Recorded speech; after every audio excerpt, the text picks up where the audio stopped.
ఈ చెట్టు ఎంత విస్తారంగా ఉన్నదో మన యుఎస్ఐ పరిచర్య అంత విస్తారంగా ఉన్నది అని చెప్పాడనమాట.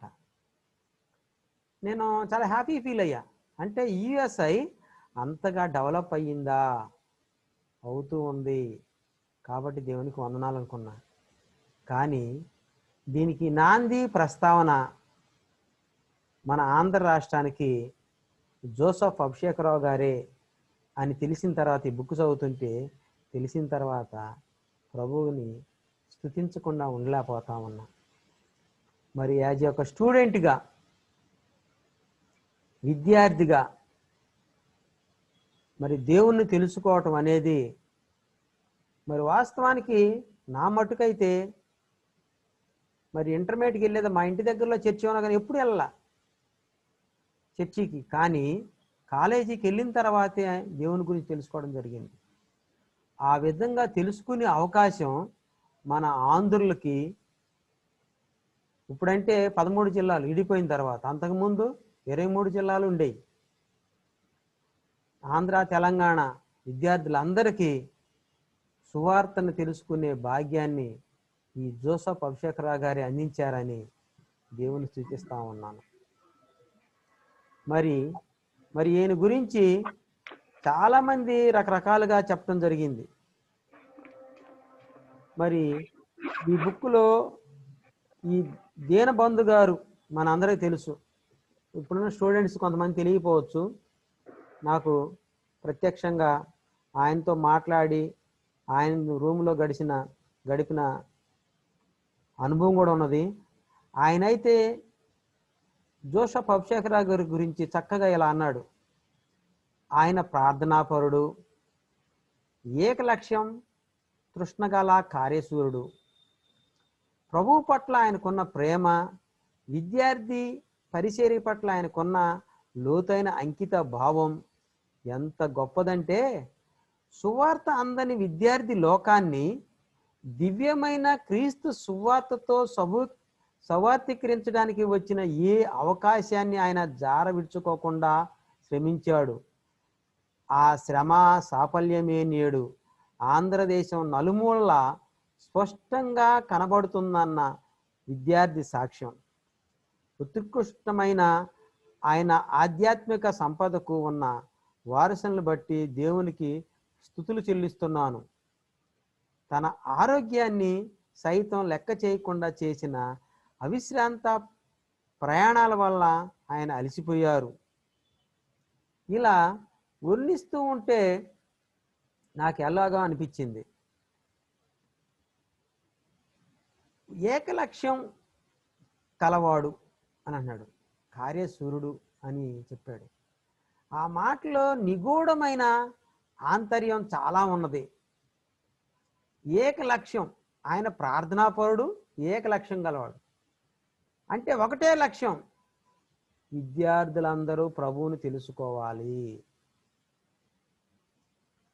తృష్ణ అంటే దాహం గలవాడు, విద్యార్థులందరూ ప్రభువుని ఎరగాలి. కార్యశూరుడు, ముందుకు దూసుకెళ్లే వ్యక్తి, విద్యార్థులందరూ ప్రభువుని సొంత రక్షకుని అంగీకరించాలి, దేవునిలో స్థిరపడాలి, కొనసాగాలి అనే లక్ష్యంతో ఉన్న వ్యక్తి అని ఈ మాటలను బట్టి నాకు అర్థం. ఇంతమంది ఆంధ్ర రాష్ట్రంలో, ఉభయ తెలుగు రాష్ట్రాల్లో మనం అందరం ఆయన్ని తెలుసుకున్నామంటే కేవలం ఒక విద్యార్థిగా తెలుసుకున్నామంటే కేవలం జోసెఫ్ అభిషేకరావు గారే అనేది ఈ మాటల ద్వారా మనకు స్పష్టం అవుతా ఉంది. మరి జోసెఫ్ అభిషేకరావు గారు ఒక స్టూడెంట్గా ఉన్నప్పుడు ప్రభువుని అంగీకరించడం అనేది జరిగింది. మరి ఆయన గురించి మనకి పిటి చాందపిళ్ళ గారు, మరి ఆయన ప్రభు మహిమలోకి పిలబడిన తర్వాత 1 సంవత్సరానికి ఈ బుక్ రాయటం అనేది జరిగింది. ఆయన వర్ణిస్తూ నేను అంటాడు, గోధుమ గింజ భూమిలో పడి సావకుండిన ఎడల అది ఒంటిగానే ఉండును, అది చచ్చిన ఎడల విస్తారంగా ఫలించును అని యోహాను సువార్త 12:24 వచనాన్ని కోట్ చేస్తూ ఆయనకి జోసెఫ్ గారికి అత్యంత ప్రియమైందని చెబుతున్నాడు. నిజమే కదా. మరి ఈయన కూడా అన్నాడు, పట్టుదల అంకిత భావం గల క్రీస్తు సేవకునిగా ఏ విధంగా ఉండాలో ఎంతో తక్కువ సమయంలో ఆయనకి చూపించాడు అంటున్నాడు. మరి యేసుప్రభు వారు సువార్త చేయటానికి దాదాపు 30 సంవత్సరాలు ప్రజలతో మమేకమై తను అన్నీ తెలుసుకొని ఆయన చేసింది 3.5 సంవత్సరాలే. యేసుప్రభు వారు ఈ లోకంలో ఉండి సువార్త చేసింది. మరి జోసెఫ్ అభిషేకరావు గారు కూడా అంతే, చాలా తక్కువ టైంలోనే యేసుప్రభుని విద్యార్థి లోకానికి పరిచయం చేసి తన యొక్క యాత్రా జీవితాన్ని ముగించి దేవుని సన్నిధిలో సంతోషంగా ఉన్నాడు. మరి ఇందులో కొన్ని పాయింట్స్ కనుక మనం చూసినట్లయితే, మరి జోసెఫ్ తొలి దినాలు అని నేను ఈ బుక్లో ఉన్నట్టుగానే కొన్ని అలా యాడ్ చేస్తూ వాటి గురించి చెప్పడానికి ప్రయత్నం చేస్తాను. మరి వాస్తవానికి 1971లో లెక్కల ప్రకారం చూస్తే మన 4 కోట్ల జనాభా ఉంది ఆంధ్ర రాష్ట్రంలో. అప్పుడు 21 జిల్లాలుగా ఉన్నాయి. మరి వాస్తవానికి అప్పుడు ఆ జనాభా లెక్కలు 71 ప్రతి సంవత్సరాలకు ఒకసారి జరిగే జనాభా లెక్కల ప్రకారం అంత ఉండేది. కానీ 1969 నాటికే మన మొత్తం 4 విశ్వవిద్యాలయాలు మాత్రమే ఉండేవి. ఒకటి హైదరాబాద్లో ఉస్మానియా, విశాఖపట్నంలో ఆంధ్ర, తిరుపతిలో వెంకటేశ్వర విశ్వవిద్యాలయం, ఆంధ్రప్రదేశ్లో ఆంధ్రప్రదేశ్ వ్యవసాయ విశ్వవిద్యాలయం మాత్రమే ఉండేయండి. అయ్యే ముఖ్యమైన 4 ఉండేవి. మరి మొత్తం వీటి 4 విశ్వవిద్యాలయాల కింద 122 కళాశాలలు అనుబంధంగా ఉండేవి. వాటిలో ఆ తర్వాతే Srikrishnadevaraya university, Kakatiya university, Nagarjuna university, Padmavati విశ్వవిద్యాలయాలు మరి వచ్చాయని మనం చూడవచ్చు. మరి 1954లో Madras union of evangelical students of India ఏర్పడిన తొలి దినాల్లో మరి ఆంధ్రప్రదేశ్లోని వేల కొలది విద్యార్థుల కోసం ప్రార్థనలు జరుగుతున్నాయంట. అప్పటికి మద్రాసులో ఫిజికల్ ఎడ్యుకేషన్ డైరెక్టర్గా ఉన్న కుమారి వి బెంజమిన్ తన సొంత రాష్ట్రం కొరకు ఎంతో భారంతో ప్రార్థన చేస్తున్నాయి. మరి వాస్తవంగా మద్రాసులో ఉంటే సొంత రాష్ట్రం ఆంధ్రప్రదేశ్ అన్నమాట. ఆవిడ ఎంతో భారంగా విద్యార్థుల కోసం, విద్యార్థులు దేవుని అంగీకరించాలి, దేవుని తెలుసుకోవాలి అని ఆ రోజుల్లోని 1954 ముందు నుంచే ఆవిడ ప్రార్థన జరుపుతూ ఉండేది. అయితే ఈవిడ యుఎస్ఏ మొట్టమొదటి ఎగ్జిక్యూటివ్ కమిటీ సభ్యురాలు కూడా అంట. అయితే ఆంధ్రప్రదేశ్ ప్రాంతాల నుండి వచ్చి మద్రాసులో చదువుతున్నా లేదా ఉద్యోగాలు చేస్తున్న ఇతర గ్రాడ్యుయేట్లను, స్నేహితులు, ఈ సోదరుతో కలిసి అందరూ కలిసి ఆంధ్ర రాష్ట్ర కోసం ప్రార్థన చేసేవాళ్ళు. కానీ వర్క్ చేసింది మాత్రం జోసెఫ్ అభిషేకరావు గారు మాత్రమే. అని బైబిల్ స్టడీ స్టార్ట్ చేసింది మాత్రం జోసెఫ్ అభిషేకరావు గారే. కానీ ప్రార్థనతో మొదలెట్టిందేమో కుమారి వి బెంజమిన్ గారైతే మరి విద్యార్థుల మధ్యకి సువార్తను తీసుకొచ్చింది జోసెఫ్ అభిషేకరావు గారు. కాబట్టి జోసెఫ్ అభిషేకరావు గారిని బట్టి దేవుణ్ణి మనం స్తుతించుకోవచ్చు. మరి ఆంధ్రప్రదేశ్లో మొట్టమొదటి ఎవెంజలికల్ యూనియన్ రాష్ట్రంలోని ఉన్నత విద్యకు ప్రధానమైన గుంటూరు జిల్లాలో ఏర్పడింది. అక్కడి నుండి మరి ఆ ఉన్నతమైన విద్య అన్మ్యూట్ చేసుకోండి, ఎవరు కూడా మ్యూట్ చేయొద్దు దయచేసి. మరి అక్కడ నుండి సాక్ష్యం యేసుప్రభు గురించి విద్యార్థి లోకానికి నర్సాపూర్, హైదరాబాద్, వరంగల్ పట్టణాలకు విస్తరించిందని చెప్పుకోవచ్చు. మరి ఎట్టికేలకు ఆంధ్రప్రదేశ్ పటాన్ని ఆయన దగ్గర పెట్టుకొని కళాశాలకు సంబంధించిన సమాచారాన్ని మొత్తాన్ని సేకరించి ఒక ప్రార్థనా పత్రాన్ని తయారు చేశాడంట. ఎందుకంటే ఆ విజయవాడలో ఆంధ్ర లయోలా కాలేజీ గ్రాడ్యుయేట్ అయిన జోసెఫ్ అభిషేకరావు అప్పుడు కాలేజీలో చదువుతున్నాడు. మన లయోలా కాలేజీ, విజయవాడ లయోలా కాలేజీలో చదువుతున్న రోజుల్లో ఒక ప్రార్థన పత్రిక, ఆంధ్రప్రదేశ్ సౌవార్తిక సమాఖ్యల ప్రార్థన పత్రిక 1968, 1969 అనే పేరుతో ఒక పత్రికను విడుదల చేశాడు. ఎంతో శ్రమ వచ్చాడు. రాష్ట్రంలోని సువార్తందన కళాశాలలో ఆయా వ్యూలకి సంబంధించిన సమగ్ర నివేదికను గణాంకాలన్నిటిని కూడా సేకరించి ఆ పత్రికను రాయటం అనేది జరిగింది. ఆ పత్రిక ద్వారా అన్ని వ్యూలకి మరి ఈనాడంటే మనకి సెల్ ఫోన్లు ఉన్నాయి, నిమిషాల మీద మాట్లాడుకుంటున్నాం. మరి మాట్లాడుకోవటానికి అందరితో మాట్లాడలేమని చెప్పేసి సింపుల్గా వాట్సాప్ మెసేజ్లు వచ్చినాయి. వాట్సాప్ మెసేజ్లు అని చెప్పేసి టక 4 మాటలు టైప్ చేసేసి అందరికీ ఫార్వర్డ్ చేస్తున్నాం. విత్ ఇన్ సెకండ్స్లోనే కన్ను మూసి కన్ను తెరిచేలోగా వాళ్ళకి వెళ్ళిపోతాం. కానీ ఆ రోజులు అలా కాదు. మరి ఆ రోజుల్లో ఫోన్లు సరిగ్గా లేవు. అటువంటి సమయంలో ఉత్తరాల ద్వారానే మరి కమ్యూనికేషన్ చేసుకునే రోజులు అవి. మరి తను ఏదైతే ఎదుటి వాళ్ళకి చెప్పాలి అనుకున్నాడో ఆ విషయాన్ని ఉత్తరాల ద్వారా రాసేవాడు. జోసెఫ్ అభిషేకరావు గారు చక్కగా ఒక ఎప్పుడు కూడా ఒక విషయం కన్వే చేయాలంటే లెటర్ తీయటం, రాయటం. ఈ రాయటం అనే విధానం గురించి చదువుతూ ఉన్నప్పుడు నా స్కూల్ డేస్ గుర్తొచ్చినాయి. మేము అప్పుడు రాయాలనుకుంటే మా ఇంటికి నేను హాస్టల్లో ఉండి చదువుకునేటప్పుడు ఇంటికి రాయాలంటే అప్పుడు 5 పైసలు కార్డు, పోస్ట్ కార్డు 5 పైసా. ఆ కార్డు తీసుకొని దాన్ని చక్కగా మా ఇన్ఫర్మేషన్ రాసి పోస్ట్ చేసేవాళ్ళం. మళ్ళీ ఆ పోస్ట్ మళ్ళీ 1 నెల రోజుల తర్వాత వచ్చేది వెనక్కి. సింపుల్గా కుశలోపరి అని పెట్టేసి అక్కడ మళ్ళీ మీరు బాగున్నారా నేను బాగున్నారని రాయకుండా సింపుల్గా అలా రాసి పంపించేవాడిని. అవి గుర్తొచ్చినాయి నాకైతే. ఎందుకంటే ఆ అలవాటు నాకు ఉంది కాబట్టి. మరి జోసెఫ్ అభిషేకరావు గారు అయితే మరి నాకున్న అలవాటు వేరు. తల్లిదండ్రులతో నేను ఎలా ఉన్నాను సంతోషంగా, మీరు ఎలా ఉన్నారు. కానీ ఈయన అలా కాదు రాసింది.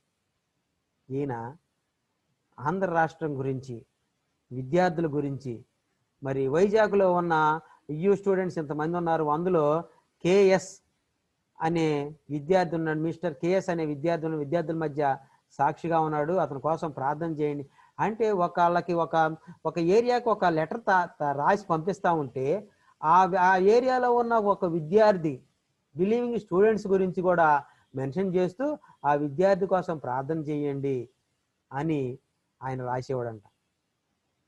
ఎంత బాగా రాసేవాడంటే లాస్ట్కి ఆయన రాసి మనం ఈ రోజుల్లో ఏదన్నా పాంప్లెట్ వస్తే మనం అలా మడిచేసి అలా పక్కన పడేయటమో లేకపోతే పుస్తకంలో పెట్టి అలా వదిలేయటమో అలా చేస్తూ ఉన్నాం. ఇప్పుడు కూడా నేను కూడా చాలాసార్లు అలా చేశాను. ఇది చదివిన తర్వాత నాకు అనిపించింది, ఆయన ఒక వార్నింగ్గా కూడా ఒక మాట రాశాడు అందులో. ప్రియమైన ప్రార్థనా భాగస్వామి, మన ప్రభువు నామంలో మీకు శుభములు. స్తుతికి ప్రార్థనకు తగిన కొన్ని విషయాలు మీతో పంచుకోవడానికి నాకు నిజంగా సంతోషంగా ఉన్నది. ఈ పత్రికలోని సమాచారాన్ని మీకు అందించడానికి నేను ఎంతో సమయాన్ని ధనాన్ని వెచ్చించాను. కాబట్టి ఈ పత్రిక చెత్త కుండీలో వేయటానికి కాదు, పట్టుదలతో ప్రార్థించడానికి. ఈ మాట చదువుతూ ఉంటే నన్ను తట్టింది. అంటే ఆ రోజుల్లో 10 రూపాయలు అంటేనే ఈ రోజుల్లో 10,000తో సమానం. 10 రూపాయలు అంటే 10,000తో సమానం.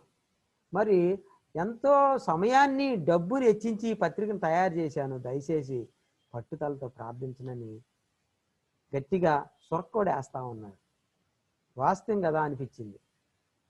మరి జోసెఫ్ అభిషేకరావు గారు ఏదైనా ముక్కుసూటిగా చెప్పే వ్యక్తిగా మనకి కనిపిస్తూ ఉన్నాడు. ఎందుకంటే మరి ఆయన ఏదైతే చెప్పాలనుకుంటున్నాడో అది నిర్మోటంగా చెప్పేస్తూ ఉంటాడు.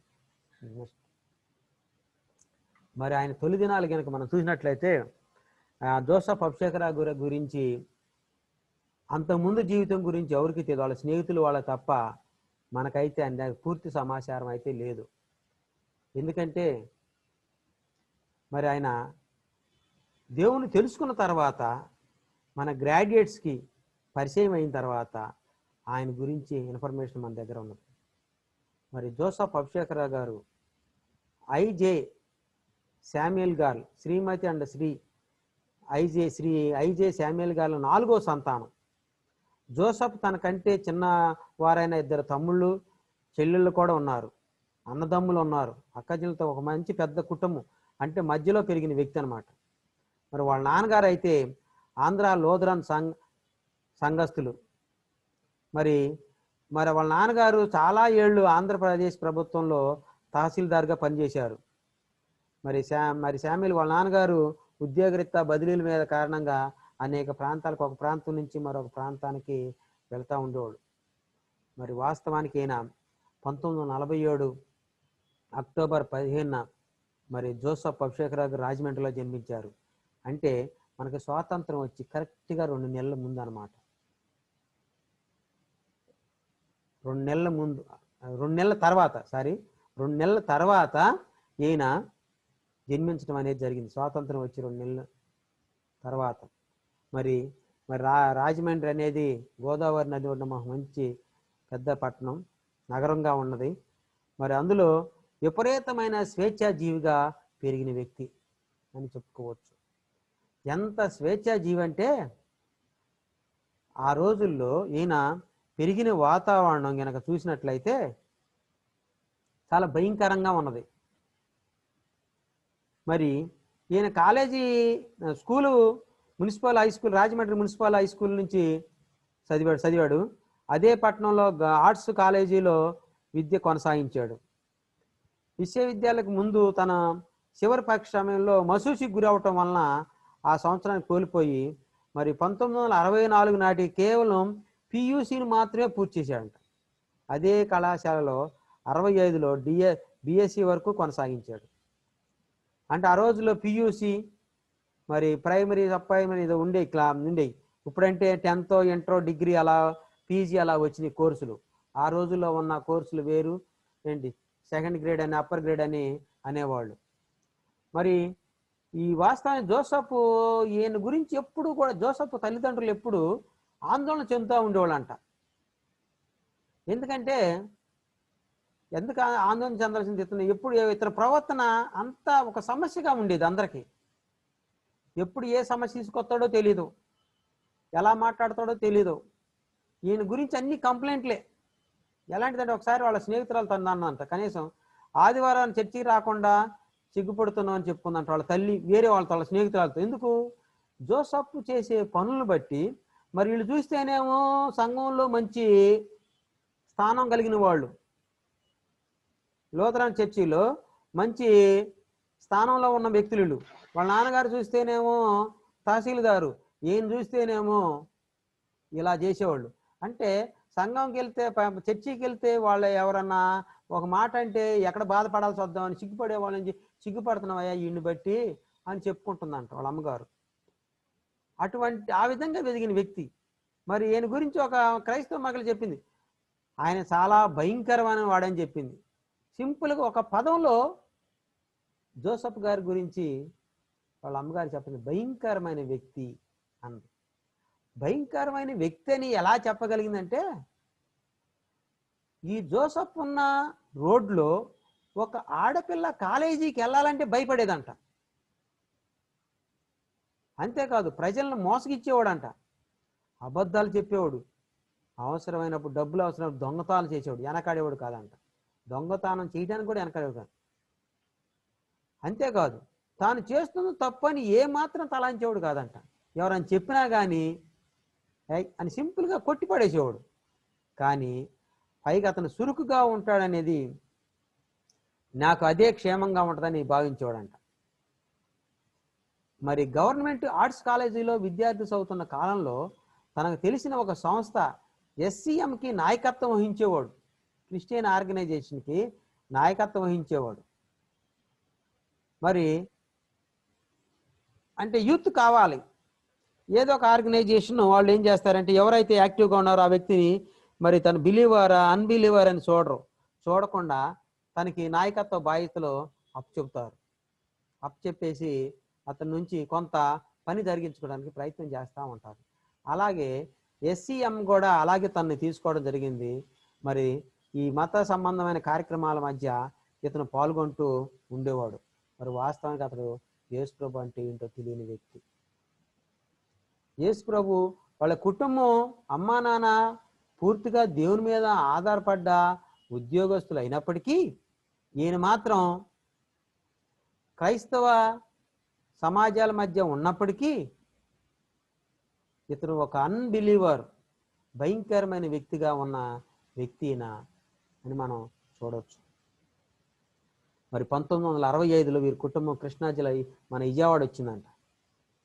మరి అక్కడ మనకి లయోలా కాలేజీలో చేరటానికి, ఆంధ్ర లయోలా బిఎస్సి 2వ సంవత్సరం చదవడానికి చేయంట.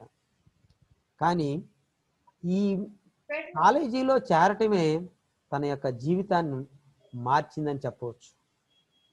లయోలా కాలేజీకి రావటమే తన జీవితంలో మార్పు వచ్చిందని చెప్పవచ్చు. కానీ కాలేజీలో వచ్చిందని నేను చెప్పట్లేదు, కానీ రాజమండ్రి నుంచి విజయవాడ రావటం, విజయవాడ నుంచి దేవుడు తనని ఎన్నుకోవటం అనేది ఇక్కడి నుంచే తను మారాడని చెప్పవచ్చు. ఎందుకంటే తనకి చాలా ఆశలు, కోరికలు ఉండేవి. తన యొక్క జీవిత ఆశయాలకు ఒక రూపం ఏర్పడిందని చెప్పవచ్చు.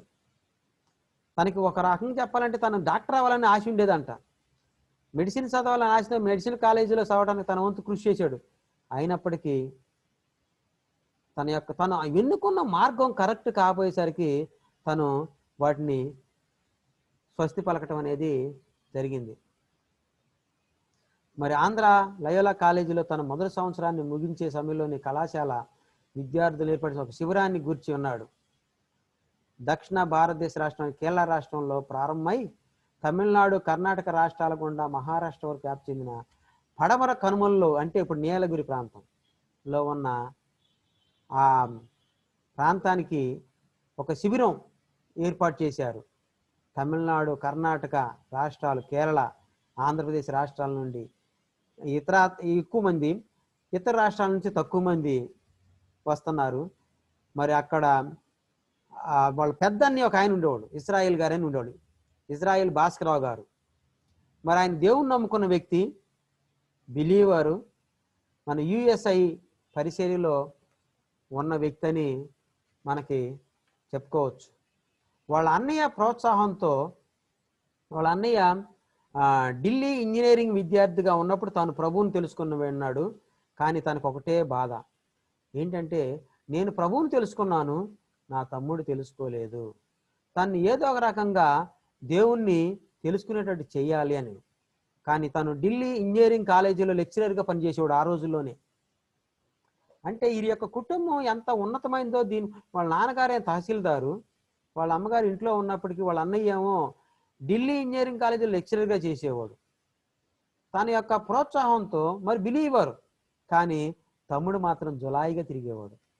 జులాయిగా తిరుగుతున్న వ్యక్తి తన యొక్క ప్రవర్తన చూస్తే చాలాసార్లు బాధపడి ఉంటాడు, ఎన్నోసార్లు ప్రేయర్ చేసి ఉంటాడు, ప్రభువుకు చెప్పుకున్నాడు. తను చెప్పుకోలేని పరిస్థితుల్లో తన యొక్క అసాధారణ పరివర్తన బట్టి ఒకసారి ఎలా పరివర్తన చెంది అతని యొక్క ఎలా పరివర్తన చెందాడంటే ఈ శిబిరం అని చెప్పుకోవచ్చు.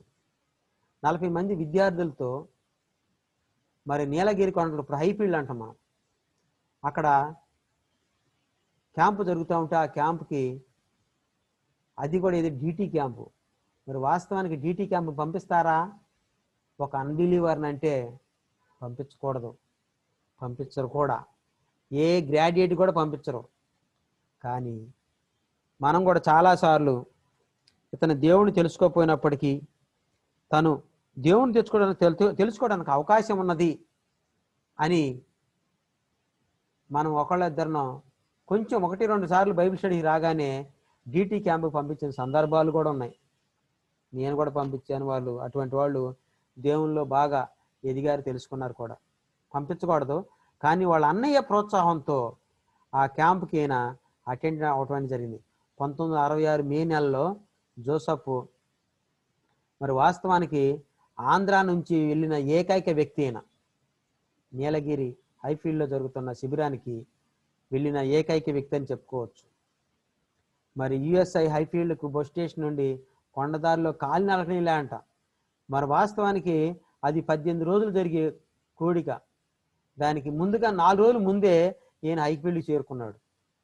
మరి అదే క్యాంప్కి వాళ్ళ అన్నయ్య గ్రాడ్యుయేట్ హెల్పర్గా వచ్చాడు. అది విశేషం. ఎందుకు? ఈయన్ని రావాలని పట్టుపట్టాడు క్యాంప్కి వెళ్ళాలని. వాళ్ళు అన్నీ మాట కాదనలేక కొత్త ప్లేస్ కదా చూద్దాంలే, భలే బాగుంటుందిలే అనుకొని జోసఫ్ ఆడికి వచ్చాడు. వాస్తవానికి జోసఫ్కి యేసుప్రభు అంటే ఏంటో తెలియదు. యేసుప్రభు గురించి ఇనుంటాడే కానీ ఇంట్లో తను సొంత రక్షణను అంగీకరించలా. అటువంటి వ్యక్తి అక్కడికి రావటం అనేది జరిగింది. మరి జోసఫ్ మన యుఎస్ఐ గురించి కానీ యుఎస్ఐ పరిచర్య గురించి కానీ ఏదో కొంచెం మాత్రమే తెలిసి ఉంటుంది, ఎందుకంటే వాళ్ళ అన్నయ్య ద్వారా. మరి వాళ్ళ అన్నయ్య ప్రోద్బలంతో అక్కడికి వచ్చాడు. మనీ అంతా నేనే ఖర్చు చేస్తాను, భరిస్తాను, నువ్వు అక్కడికి రా, అన్నాళ్ళు ఉండు అనగానే సెలవులు కాబట్టి ఆ క్యాంప్కి రావడం అనేది జరిగింది. మరి ఆ దేశంలోని ఆయా యుఎల నుండి చాలామంది విద్యార్థులు అక్కడికి వచ్చారు. మరి ప్రభువుని తమ సొంత రక్షణగా ఒక వ్యక్తిగత ఎన్కౌంటర్ ద్వారా తెలుసుకున్న అంగీకరించిన వారే ఈ శిబిరానికి వస్తారని మనం ముందుగానే అనుకున్నాం. కానీ వ్యక్తిగత అనుభవం కానీ యేసుప్రభు గురించి తెలుసుకున్న వ్యక్తి కానీ ఈ జోసఫ్ కాదు. మరి 1966లో మరి ఇజ్రాయెల్ గారు సిఫార్సు చేయడంతో యేసుప్రభు బోధన ముఖాముఖిగా విని తెలుసుకుంటాడు అని అనుకున్నారు. కానీ ఆ క్యాంప్కి ఒక డైరెక్టర్గా ఉన్నారు ఒక వ్యక్తి. ఎవరంటే ఆయనే పి సత్కీర్తిరావు గారు. ఆ డిటి క్యాంప్కి డైరెక్టర్ ఎవరంటే సత్కీర్తిరావు గారు. మంచి వ్యక్తి, చక్కగా మాట్లాడతాడు. ఏదో ఒక రోజు సత్కీర్తి గారితో మాటల సందర్భమైనా సరే మా తమ్ముడిని అక్కడ కూర్చోబెడితే తనకు అర్థమయ్యే విధంగా బోధిస్తాడు, తన యొక్క జీవితం మలుపు తిరుగుతుంది చిన్న ఆశతో తను అక్కడ తీసుకొస్తే అది వాస్తవం అయింది. హలో అన్న, వినిపిస్తుంది కదా అన్న స్పష్టంగా? హలో అన్న విజయభాస్కర్ అన్న. Very very clear. ఓకే అన్న, థ్యాంక్ యూ అన్న. మరి ఆ క్యాంప్ డైరెక్టర్గా ఉన్న ఆయన సత్కీర్తిరావు గారు ఆయనకి చాలా చక్కని విషయాలు ఈవినింగ్ టైం కూర్చోబెట్టి చెబుతూ ఉండేవాడంట.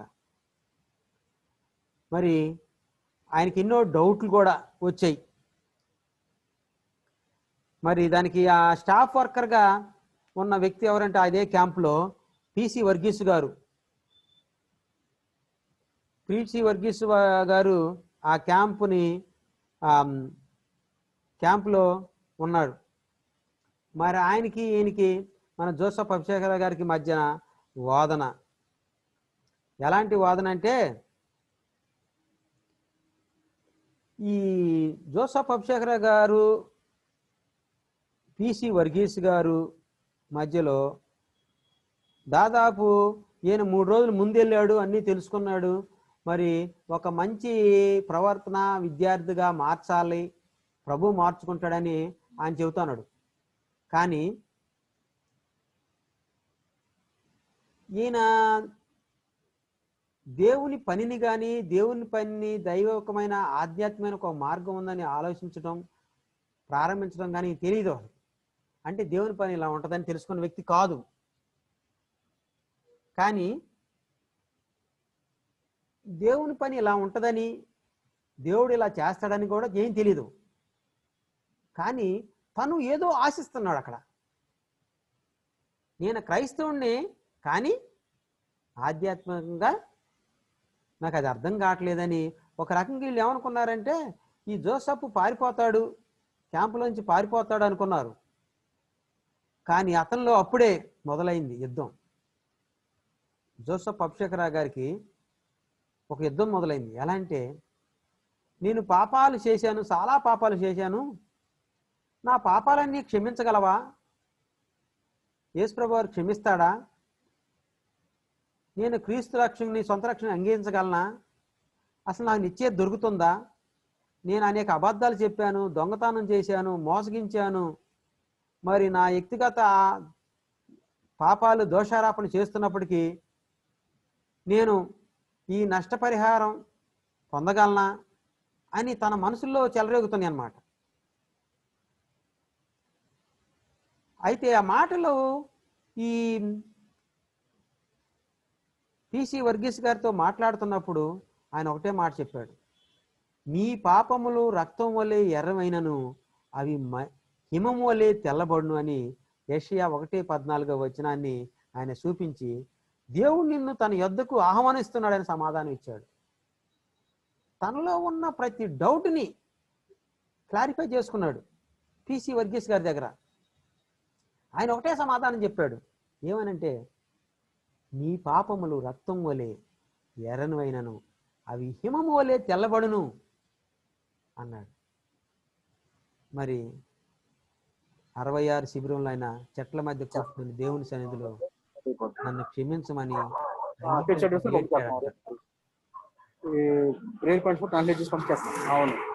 దయచేసి మ్యూట్ చేసుకోండి ప్లీజ్. మరి 3వ రోజుకి వచ్చేసరికి, శిబిరం స్టార్ట్ అయిన 3వ రోజుకి వచ్చేసరికి, నేను నమ్మిన వాడిని నేను ఎరుగుదుననే దృఢ విశ్వాసం అతను కలిగింది. లేపరా. మరి అతనికి వర్ణించలేని సంతోషం సొంతమైంది. ఎలానంటే ఎప్పుడైతే పిసి వర్గీస్ గారు ఆ మాట చెప్పారో ఆయన ఎంతో సంతోషంతో నాకు ఈ సంతోషం నిత్యం కావాలి అని వాళ్ళందరి ముందు, ఇతరుల ముందు ప్రార్థించి సాక్ష్యం ఇచ్చాడు. వాళ్ళందరూ అనుకున్న తన జీవితంలో ఒక గొప్ప మార్పు కలిగింది అన్నారు. మరి వాస్తవానికి జోసఫ్ చీకటి పుత్రుడుగా నీలగిరి కొండలకు వెళ్ళాడు, హైఫీల్డ్కి వెళ్ళాడు. 18 రోజుల తర్వాత దేవుణ్ణి అంగీరించి క్రీస్తులో కొంత ఐశ్వర్యాన్ని పొంది వెనక్కి వచ్చాడు. చీకటి పుత్రుడని ఎందుకన్నానంటే ఆయన అనేక మందిని ఏడిపించాడు, అనేక ఇబ్బందులు పెట్టాడు, బెదిరించేవాడు. ఎందుకంటే మాటకారి, చమత్కారం కలిగిన వ్యక్తి. మరి అటువంటి వ్యక్తి అక్కడికి వెళ్ళి ఎంతో సంతోషంతో ప్రభువుని అంగీరించి తిరిగి వచ్చాడు. మరి 1966 జులైలో కళాశాల పునః ప్రారంభమైంది. మరి అక్కడక్కడ మళ్ళీ హాస్టల్కి వచ్చాడు. ఆఖరి సంవత్సరం బిఎస్సి 3rd ఇయర్. తన తోటి స్నేహితులందరికీ కూడా ప్రభువును పరిచయం చేయాలని నిర్ణయించుకుని హాస్టల్కి వెళ్ళాడు. తాను క్రొత్తగా క్రీస్తులో కనుగొన్న సంతోషాన్ని అందరికీ చెప్పాలని ఉత్సాహం, తపన ఎక్కువైంది. ఫలితంగా యుఎస్ఐ నుండి తగినన్ని మన యుఎస్ఐ నుంచి ఈ కరపత్రాలు తీసుకొచ్చేసి అందరికీ పంచడం మొదలెట్టింది. తనకి అత్యంత సన్నిహితులైన 2 స్నేహితులతో కూడా హాస్టల్లో కరపత్రాన్ని ఉంచాడు.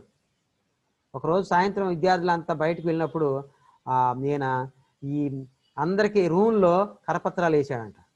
ఈ పని చేసింది జోసఫే అని తన గురించి వార్డెన్ గారికి కంప్లైంట్ ఇచ్చారు జోసఫ్ గురించి. మరి వాస్తవానికి అది రోమన్ క్యాథలిక్ కాలేజీ, కానీ ఇది ప్రొటెస్టెంట్, ఈ సవర్తిక కరపత్రాలను అనుమతించేవాడు కాదు. అంటే ఈ ప్రొటెస్టెంట్స్ కదా, మనందరం ప్రొటెస్టెంట్స్ కింద. రోమన్ క్యాథలిక్ వాళ్ళు మనల్ని ఏదైనా సవర్తి చెప్పాలన్నా కానీ అంగీకరించరు. వాళ్ళు ఆయన ఏం చేశాడంటే దండించాడు. దండించేసరికి నిరుత్సాహపడ్డాడు కొద్దిగా. నువ్వు కరపత్రాలు పంచడానికి వీల్లేదు, అది ఇది అనగానే ఎంతో ఉత్సాహంతో వెళ్ళిన వ్యక్తి నిరుత్సాహపడ్డా మళ్ళీ ఈయన మనకు జోసఫ్కి అలవాటు ఏంటి, లెటర్లు రాయటం. మళ్ళీ పెద్దవాళ్ళకి లెటర్ రాసి, అన్న ఇలా జరుగుతుంది నన్ను ఏం చేయమంటారు అని లెటర్లు ఎప్పుడైతే రాశాడో మళ్ళీ వాళ్ళు ప్రోత్సహించి తను ప్రోత్సహించగానే ఎంతో సంతోషంగా మళ్ళీ పరిచర్య చేయటం అనేది మొదలెట్టాడు. మరి ఇతను దేవుని తెలుసుకున్నాడు, కానీ ఇతను యేసు ప్రభువుని అంగీకరించాడని, దేవునిగా బిడ్డగా మారాడన్న సత్యాన్ని తల్లిదండ్రులు తెలిసింది. కానీ తల్లిదండ్రులు నమ్మట్లా, అతని కుటుంబ సభ్యులు ఎవరు నమ్మట్లా. ఎందుకంటే జోసఫ్ వాళ్ళకు ఒకటే నమ్మకం ఏంటంటే జోసఫ్ను ఎవరో మార్చలేని భయంకరమైన వ్యక్తి అనేది వాళ్ళ మనసుల్లో ముద్ర పడిపోయింది. అతని సన్నిహితులు కానీ, కుటుంబ సభ్యులు కానీ, విషయానికి వస్తే ఇంట్లో కానీ బయట కానీ తిరుగుబాటు చేసి అవిధేయత చూపించి అవమానకరమైన జీవన శైలి కలిగిన వ్యక్తిగా మారిపోయాడు అనేది వాళ్ళ మనసులో ఉంది. కానీ ఇతను మారాడంటే నమ్మలేని స్థితిలో ఉన్నారు. అది వాస్తవమే. మరి దాన్ని నిరూపించుకోవాలిగా. నిరూపించుకోవడం కోసం ఏం చేసేవాడంటే జోసెఫ్ మరి క్యాంపు ముగించుకొని ఇంటికి వచ్చాడు. తన యొక్క పనులు, తను చేసే ప్రవర్తన, తను చూపించే ప్రవర్తన అంతా కొత్తగా ఉంది. మరి వాస్తవానికి చాలామంది నష్టపరిచాడంట. తను కాలేజీ లైఫ్లో ఉన్నప్పుడు దేవుని అంగీకరించముందు నష్టపరిచాడు. అందుకోసమనే తను ఒక నిర్ణయం తీసుకున్నాడు. తను చేసే ఈ చేసిన పనులన్నిటి కూడా నష్టపరిహారం చెల్లించాలని అనుకున్నాడు. మరి పొట్టి జక్కి గనక ఏ విధంగా అయితే తన్ని ఎవరినైతే దోసుకున్నాడో, ఎవరి దగ్గర నుంచి అయితే మరి అన్యాయంగా లాక్కున్నాడో వాళ్ళందరికీ 2 అంతలు, 3 అంతలు, 4 అంతలని తిరిగి చెల్లించాడో ఆ విధంగా ఈయన కూడా ఆ నష్టపరిహారం చెల్లించడం మొదలెట్టాడు. 1 రోజు కాదు, 2 రోజులు కాదు, నెల కాదు, సంవత్సరం కాదు, అలా తన దగ్గర ఉన్న డబ్బులన్నీ కూడా వెనక్కి ఇవ్వటం మొదలెట్టాడు. అప్పుడు అంగీకరించారు, ఓ నిజమే, ఇతనిలో మార్పు వచ్చింది, ఇతడు క్రైస్తవుడిగా మారాడు, ప్రభువుని తెలుసుకున్నాడు, ప్రభువు పట్టుకున్నాడు ఇతన్ని అని అందరికీ అప్పుడు నమ్మకం కలిగింది. మరి సంతోషమే. ఏ కొడుకు అయితే ఇంట్లో మారతాడో, ఏ కొడుకు ప్రవర్తనలో అయితే ఇంట్లో మార్పు వస్తో ఆ తల్లిదండ్రులకి ఎంత సంతోషమో. నిజమే, కానీ ఆయనకి సంతోషమే. మరి ఇతను మాత్రం ఒక పక్క సంతోషం ఉంది, రెండో పక్క బాధ ఉంది. ఎందుకంటే ఇతను చాలా మంది దగ్గర అన్యాయంగా డబ్బులు గుంజుకున్నాడంట, అన్యాయంగా కొట్టాడు, చాలా మందిని ఇబ్బందులు పెట్టాడు. వాళ్ళందరికీ నష్టపరిహారం చెల్లించాలి అనుకొని ఉత్తరాల రూపంలో కూడా రాసేవాడు. నన్ను క్షమించండి, మిమ్మల్ని ఇబ్బంది పెట్టాను, ఇలా చేశాను అని క్షమాపణ కోరుతూ తను లెటర్లు రాస్తూ ఉండేవాడు. అంతేకాదు వాళ్ళకి చెల్లించిన మొత్తం కూడా మళ్ళీ వాళ్ళ వెనక్కి ఇచ్చేవాడు. తను వాస్తవానికి నిరుద్యోగి, డిగ్రీ అయిపోయింది, నిరుద్యోగి అయినప్పటికీ కూడా తను ఏదో రకంగా డబ్బులు సంపాదించి వాళ్ళందరికీ తిరిగి చెల్లిస్తూ ఉండేవాడు. నెల నెల చెల్లించేవాడు అంట. నెల నెల వాయిదాల పద్ధతిలో వచ్చే వారంలో ఎంత ఇస్తా, వచ్చే నెలలో ఎంత ఇస్తా, ఆ తర్వాత నెల ఎంత ఇస్తా అని చెప్పేసి ఒక ఈఎంఐ లాగా వెనక్కి తిరిగి కడతా ఉండేవాడు. ఇటువంటి అసాధారణ ప్రవర్తన కలిగిన వ్యక్తి ప్రభువు పిలుపుకి ప్రతిస్పందించడం అనేది దేవుడిచ్చిన గొప్ప భాగ్యంగా మనం భావించవచ్చు. మరి వాస్తవానికి ఆయనకి బిఎస్సి డిగ్రీ పూర్తి చేసుకున్నాడు. మరి కుటుంబం పెద్దది, వాళ్ళ యొక్క కుటుంబం పెద్దది అయింది. మరి జోసెఫ్ తండ్రికి భారం అయింది. మరి అందరిని పోషించాలంటే కష్టమే కదా. అందుకని ఏదైనా ఉద్యోగం సంపాదించుకున్నానా అని తను ఏం చేశాడంటే ఒక ఉద్యోగాన్ని సంపాదించాడు. మరి ఆ రోజుల్లో ఇప్పుడంటే ఆ టెస్ట్లని, ఈ టెస్ట్లని గవర్నమెంట్ డైరెక్ట్గా రిక్రూట్మెంట్ జరుపుతూ ఉండేది. మరి ఆ రోజుల్లో అయితే మరి ఎంప్లాయ్మెంట్ ద్వారానే, ఎంప్లాయ్మెంట్లో 10th క్లాస్ పాస్ అవగానే ఎంప్లాయ్మెంట్లో రిజిస్టర్ చేయించుకోవాలి, ఇంటర్మీడియట్ పాస్ అవగానే రిజిస్టర్ చేయించుకోవాలి, తర్వాత డిగ్రీ అవి ఆ సర్టిఫికేట్లు బట్టి ఆ సర్టిఫికేట్లకు సంబంధించిన క్వాలిఫికేషన్ తగ్గ జాబ్ని మనకు డైరెక్ట్గా ఇచ్చేవాళ్ళు. ఎటువంటి రాత పరీక్షలు ఉండేవి కాదు. అలా దానికి తగ్గట్టుగా జాయిన్ అయ్యేవాళ్ళం, ఉద్యోగాలు చేసుకునేవాళ్ళు. మరి ఆయన ఎంఆర్ఓ కాబట్టి, తహసీల్దార్గా ఉన్నాడు కాబట్టి మరి ఆయన ప్రోద్బలంతో బిఎస్సి డిగ్రీకి సంపాదించినట్టు ఆ రోజుల్లో డిగ్రీ అన్నా కానీ జాబ్ ఉండేది కాదు. ఆయన తన పలుకుబడిని ఉపయోగించి ఒక జాబ్ సంపాదిస్తే తిరస్కరించాడు, సింపుల్గా తిరస్కరించాడు. తండ్రికి చాలా బాధ వేసింది. ఏం జాబో తెలుసా? తను పొగాకు కంపెనీలో ఉద్యోగం. పొగాకు కంపెనీ, మన గుంటూరు దగ్గర ఉన్న పొగాకు కంపెనీ లాంటిది. ఎందుకంటే ఆ జాబ్ అది అక్కడ ప్రమాదకరమైన ఊపిరితిత్తులు క్యాన్సర్ దారి తీయగల సిగరెట్లు తయారు చేసే పరిశ్రమలో నేను పనిచేయను, ఒక క్రైస్తవునిగా నేను పనిచేయను, నాకు తగదు అని సింపుల్గా తిరస్కరిస్తే తండ్రికి ఒక పక్క బాధ, ఒక పక్క కోపం. దేవుణ్ణి నమ్ముకున్నాడని సంతోషించాలో, మరి ఉద్యోగం లేక నిరుద్యోగంగా ఉన్నాడని బాధపడాలో తెలుసుకోలేని పరిస్థితుల్లో ఆయన బాగున్నాడు తండ్రి. ఎందుకంటే తను ఉద్యోగం చేస్తే డబ్బులు వస్తాయి, కుటుంబాన్ని పోషించుకోవచ్చు. మరి ఇదేమో ఉద్యోగం చేయని అంటున్నాడు. ఏం చేయాలని మదన పడుతున్న ఇతనికి మరి వాస్తవానికి ఇతను నిరుద్యోగం ఉన్న ఏదో పని చేయాలి, ఏదో ఒకటి చేయాలని అనుకునేవాడు. మరి ఏదో పని చేయకుండా ఉండకుండా ఉండలేడనమాట. మరి జోసెఫ్ ఖాళీగా ఎప్పుడు కూర్చోలా, నిరుద్యోగిగా ఉన్నప్పటికీ ఏదో పని చేస్తూనే ఉన్నాడు. కానీ యేసు ప్రభు గురించి తప్పకుండా వేరే ఒకరికి చెప్పాలని దానితో ఎక్కడ సౌవార్తిక సమైక్యని స్థాపించాలని మంచి ఆశ ఆయనకి. ఎదుటి వాళ్ళని తీసుకొచ్చి పిల్లల్ని కూర్చోబెట్టి చేయాలని ఆ దృక్పథంతో మరి ఈ జోసెఫ్ మరి ఈయనకేం పూర్తిగా తెలియదు, ఎలా మొదలెట్టాలో ఏ విధంగా చేయాలో తెలియదు. అందుకోసమనే పెద్దవాళ్ళందరికీ అన్నోళ్ళ దగ్గర నుంచి అడ్రస్లు తీసుకున్న, అప్పట్లో మనం క్యాంపులకి వెళ్తున్నప్పుడు అన్నల దగ్గర అందరి దగ్గర అడ్రస్ తీసుకున్నాం. ఇప్పుడేం సింపుల్గా సెల్ ఫోన్లు తీసుకుంటున్నాం, అడ్రస్లు అడగట, మీరు ఎక్కడ ఉంటారు ఏం అడగట్లా, సెల్ ఫోన్ మాత్రమే తీసుకున్నాం. ఆ రోజుల్లో ఇంటితో పిన్ కోడ్తో సహా నెంబర్లు తీసుకునేవాళ్ళం, పిన్ నెంబర్లు. ఎందుకు? లెటర్లు రాయొచ్చు అని, దేవుని గురించి తెలుసుకోవచ్చు అని. మరి ఈయన కూడా అలాగే తీసుకొని ఇంటికి వచ్చాడు. ఇంటికి వచ్చి లెటర్లు రాసి వాళ్ళ దగ్గర నుంచి ఇన్ఫర్మేషన్ తీసుకొని మరి ఒక బైబిల్ స్టడీ అక్కడ. మళ్ళీ తర్వాత వీళ్ళ కుటుంబం విజయవాడ నుంచి గుంటూరు ఒంగోలుకి వెళ్ళింది. ఒంగోలు పట్టణంలో అక్కడ బైబిల్ స్టడీ స్టార్ట్ చేశాడు. కొద్ది రోజుల్లోనే అక్కడ కొంతమంది విద్యార్థులు ప్రభువుని తెలుసుకోగలిగారు. మరి వారు తెలుసుకున్న వ్యక్తుల్లో ఒక వ్యక్తి యోత్మల్ బిబ్లికల్ సెమినరీకి శిక్షణ నిమిత్తం కూడా వెళ్ళాడంట. మరి యవనస్తులందరికీ జోసెఫ్ కలిగించే ఈ చైతన్యం చూసి ఒక బలీయమైన శక్తిగా తయారయ్యాడు. బైబిల్ స్టడీస్ చివరి వరకు ఒక సంపూర్ణ సౌవార్తిక సమైక్యగా ఏర్పడాలని ఇది ఆశగా ఉన్న వ్యక్తి అయినా మరి ఆయన విద్యార్థులకి సాక్షిగా నిలబడి అనేక మందిని, అంటే దాదాపు విద్యార్థుల్ని దేవుని దగ్గరికి నడిపిస్తున్న వ్యక్తి అనమాట.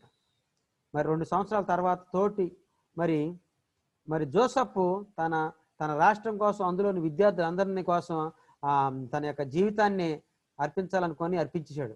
అంటే తను ఒకటే అనుకున్నాడు, నేను బ్రతికితే క్రీస్తు కోసం బ్రతకాలి అని నిర్ణయం తీసుకున్నాడు.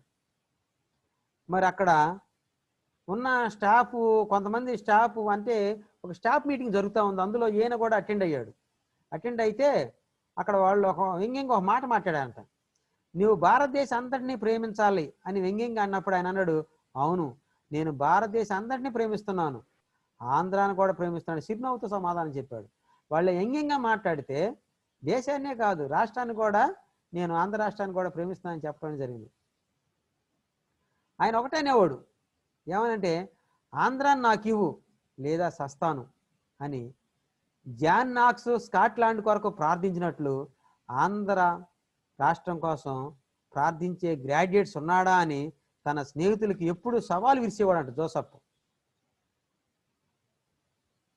చాలా ఆ సవాళ్ళు ఎంత గొప్పదంటే, ఎదుటి వ్యక్తిని ప్రోత్సహించే విధంగా, ఎదుటి వ్యక్తిని ఉద్రేకపరిచే విధంగా, ఎదుటి వ్యక్తిని దేవుళ్ళలోకి నడిపించే విధంగా ఏదో ఒక రకంగా సవాళ్ళు విసురుతూ ప్రభువు సేవలోకి తీసుకొచ్చే వ్యక్తిగా ఉన్నాడు. కానీ అట్ ద సేమ్ టైం ఆయన ఎక్కువగా ప్రార్థించేవాడు. మరి జోసెఫ్ ఎంఎస్సి చేయాలి లేదా ఉద్యోగం చేయాలనేది వాళ్ళ తల్లిదండ్రుల కోరిక, కానీ ఆ కోరిక నెరవేరాలి వాళ్ళకి. ఎందుకంటే తను ఇటుపక్క నిర్ణయం తీసుకున్నాడు, నేను దేవుని సేవలో కొనసాగాలని. మరి అదే రోజుల్లో ఏషియన్ బైబిల్ స్టడీ సెంటర్లో కొన్ని నెలలు గడపాలని అక్కడ ఆశపడ్డాడు. అక్కడికి వెళ్ళటం అనేది జరిగింది. మరి కొందరు స్నేహితులు ప్రోత్సాహంతో, ఆర్థిక సహాయం చేయడంతో మరి తల్లిదండ్రులు వద్దన్నప్పుడు కూడా 1968లో అక్కడ సెంటర్కి వెళ్ళి కొన్ని నెలలు గడిపొస్తాడు. మరి తన ప్రమేయం లేకుండానే తను ఎంతో మరి లాభాన్ని సమకూర్చుకొని అతని భవిష్యత్తు ప్రణాళిక మీద ప్రత్యేక ప్రభావం చూపిందని ఆ యొక్క క్యాంపు, అదే ఆ బైబిల్ స్టడీ సెంటర్లో తన యొక్క జీవితాన్ని ఇంకా మార్పు తెచ్చిందని చెప్పేసి తను ఎంతో సంతోషంతో వస్తాడు ఇంటికి. ఆంధ్రాల సాక్ష్యాన్ని నెలకొల్పడానికి తన స్వచ్ఛంద సేవలో నిమగ్నం అవ్వడానికి రెట్టింపు ఉత్సాహంతో మళ్ళీ ఇంటికి వస్తాడు. అయితే అక్కడ బైబిల్ స్టడీస్ తీసుకునేవాడు, మరి సహ విద్యార్థులను ప్రోత్సహించేవాడు, ప్రార్థనా సమావేశాలని ఏర్పాటు చేసేవాడు, గ్రాడ్యుయేట్ సమావేశాలు తన వంతు ఎప్పుడు కూడా ఇక బిజీగా ఉండేవాడు. మరి ఒక పక్కన ఇవి జోసెఫ్కు సంతృప్తి ఇస్తున్నప్పటికీ తండ్రికి మాత్రం సంతోషంగా లేదు. ఎందుకు? తను జాబ్ చేయకుండా దేవుని సేవలో ఉన్నాడని. పూర్తిగా దేవుని సేవలో ఉండటం వల్ల వాళ్ళ తల్లిదండ్రులకు ఎటువంటి ఆర్థికపరమైన లాభం చేకూర్చట్లేదని. మరి ఉద్యోగం కోసం మీదికి ఏదో ఒక జాబు పొందాలని అనుకున్న సమయంలో తను సోదరు వద్దకి ముంబై వెళ్తాడు. అక్కడ కొన్ని రోజులు గడుపుతాడు.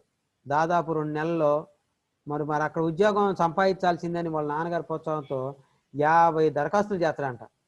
ఇక్కడ ముంబైకి వెళ్ళి మరి ఇక్కడ చూస్తేనే ఆంధ్రాలో విద్యార్థుల కోసం అయితే తన జీవితాన్ని సమర్పించుకోవాలని దేవుడు కోరుతున్నట్లుగా తనేమో గ్రహిస్తాడు. యేసు ప్రభు వారు నన్ను సమర్పించుకోమంటున్నారనేమో తను అనుకుంటాడు. ఇటు పక్క చూస్తేనేమో ఉద్యోగాల కోసం ట్రై చేస్తూ ఉంటాడు. కానీ ఒక్క ఉద్యోగం కూడా రాదు. కానీ నేనేం చేస్తానంటే ఒక ఉత్తరం రాస్తాడు మన యుఎస్ఐ వాళ్ళకి. 1969 జూన్ 7వ తారీఖున సంపూర్ణ సేవ పిలుపు గురించి నాకు ఒక ఉత్తరం రాస్తాడు. నేను సంపూర్ణ సేవకు సమర్పించుకుంటున్నాను అని. అందులో గత సంవత్సరం అనగా 1968, ఇదే 69లో జరిగింది. 68 ఫిబ్రవరి ఆదివారం నాడు ప్రభు నన్ను సంపూర్ణ సేవకు పిలుస్తున్న నిర్ధారణ కలిగింది. ప్రభు తన పిలుపుకు ఏ విధంగా నిర్ధారించాడో మీతో పంచుకుంటున్నాను అని ఒక ఉత్తరం రూపంలో రాస్తాడు. ఏం రాస్తాడు మీకు స్పష్టంగా వినిపిస్తాను. పెందలకాడినే మౌనదాన సమయంలో మోకాళ్ల మీదుండి ఆ రోజు వాక్య భాగంలో సువార్త, లోకా సువార్త 4:15 వచనం మొదలుకొని చదువుతున్నాను. 18వ వచనం, ప్రభువు ఆత్మ నా మీద ఉన్నది, బీదలకు సువార్త ప్రకటించుటకై ఆయన నన్ను అభిషేకించును, చెరలో ఉన్న వారికి విడుదలను, గుడ్డి వారికి చూపును కలుగునని ప్రకటించుటకును, నలిగిన వారికి విడిపించుటకు ఆయన నన్ను అభిషేకించెను అని అన్నాడు. ఇది నన్ను ఎంతగానో ఆకట్టుకుంది అని అనుకుంటాడు. మరి అదే రోజు ఆదివారం నాడు పాస్టర్ మెరిస్ మిత్రన్ గారు దాదాపు 18 ఏళ్ల నుండి బలహీనపరచు దెయ్యం పట్టిన స్త్రీని గురించి లోకా సువార్త 13వ అధ్యాయం 11 నుంచి 16 వచనాల గురించి ప్రసంగిస్తూ మరి ఒక వాక్యం చెబుతాడు. మరి వాస్తవానికి ఆయన ఏమనుకుంటాడంటే, ప్రభువా, నేను సంపూర్ణ సేవకు రావాలని ఇష్టమైతే మరి ఈరోజు జరిగే ఆరాధన కూడికలో కూడా నువ్వు నాతో మాట్లాడు అంటాడు. అనుకొని ఈ ఆరాధన కూడికి వెళ్తాడు. మరి వాస్తవానికి అక్కడ దెయ్యం పట్టిన స్త్రీని గురించి చెబుతూ యెషయా 61:1 వచనాన్ని క్రోడీకరిస్తాడు. పైన ఏదైతే మాట్లాడాడో అదే వచనం ఇక్కడ మళ్ళీ రిపీట్ అవుద్ది. నేను చేసిందల్లా ఒకటే, ఆశ్చర్యపోయి గుడ్లు అప్పించుతున్నాడంట. ఏంటి, దేవుడు మార్నింగ్ ఇలా మాట్లాడాడు, నీ చిత్తం అయితే నేను సేవ చేయటం నీ చిత్తం అయితే నువ్వు నాతో మాట్లాడు అని అంటే, అదే సేమ్ వచనాన్ని రిపీట్ చేయటం అనేది అక్కడ వాస్తవానికి వేరే వచనం తీసుకొని ఆయన బోధిస్తూ ఈ వచనాన్ని క్రోడీకరిస్తున్నప్పుడు దేవుడు నాతో మాట్లాడాడు స్పష్టంగా. కాబట్టి ఇది కన్ఫామ్, నేను సువార్త సేవకు పూర్తిగా సమర్పించుకుంటానని చెప్పడం జరిగింది.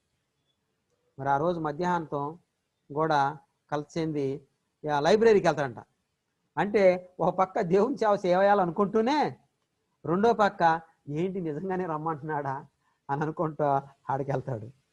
ఆ బ్లాక్ బోర్డు మీద ఇదే వచనం రాసి ఉంటుందంట యాజ్ ఈజ్గా. ప్రభు నా ప్రార్థనకు అద్భుతంగా సమాధానం ఇచ్చి తన పిలుపును నిర్ధారించాడు. అంతేకాదు, వాక్యంలో చెప్పినట్టు అభిషేకం అనే మాట అభిషేకరావు అని నా పేరును సరిపోయింది అని కమిటీ వారికి లెటర్ రూపంలో తెలియజేస్తాడు. ఉన్నట్టుగా బల్ల గుద్దినట్టుగా ఈయనకి చెప్పడం అనేది అలవాటు. ఎందుకంటే నేను దాదాపు 2 సంవత్సరాలుగా ఉద్యోగం వేటలో నేను ఉన్నాను. కానీ ప్రభు నాకు ఉద్యోగాన్ని ఇవ్వాల, ఏ అవకాశాన్ని ఇవ్వాల. 2 సంవత్సరాలుగా నేను చాలామందికి నేను అప్లై చేశాను, చాలా సంస్థలకు, వాటికి, కానీ నాకు ఇవ్వాల.